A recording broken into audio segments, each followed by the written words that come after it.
Yo, mga kamandaragit, kung ikaw yung tipo ng tao na ayaw sa mahabang pila, inis sa paulit-ulit na balik sa LTO at mas pinipili ang online na diskarte, makinig ka dahil may bagong tech solution na baka sakto para sa iyo, ang LTO Tracker. Oo, legit ito.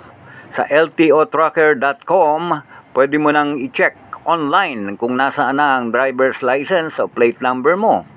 Wala nang hulaan, wala nang tanong-tanong sa Facebook groups, at ang pinaka-importante, hindi mo na kailangang lumuwas pa o mag-leave sa trabaho.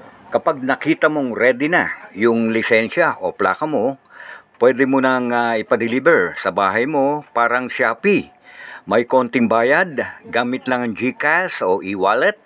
Pero kung tutuusin, sulit to kaysa gumastos ka sa pamasahe at mag-absent ka pa. From Metro Manila, nationwide na ang rollout. Western Visayas, kasunod na. Target ng LTO, kahit nasa isla ka pa, abot ka ng service. Ayos, di ba? Sabi nga ni Chief Vigor Mendoza, overdue na raw ang backlog ng plates mula sa 2014. So para ma-rescue ang mga naipit na plaka, gumamit sila ng digital system at courier partners. At ayon kay Secretary Dizon, bahagi ito ng digital ship sa gobyerno para gawing mas mabilis at makatao ang serbisyo. Mga tropa, kung kaya namang gawing mabilis, digital o hassle-free, bakit hindi? Tandaan, gobyerno dapat nagsaserve, hindi nagpapahirap. Kaya kung may inaabangan kang lisensya o plaka, i-check mo na sa www.ltotracker.com.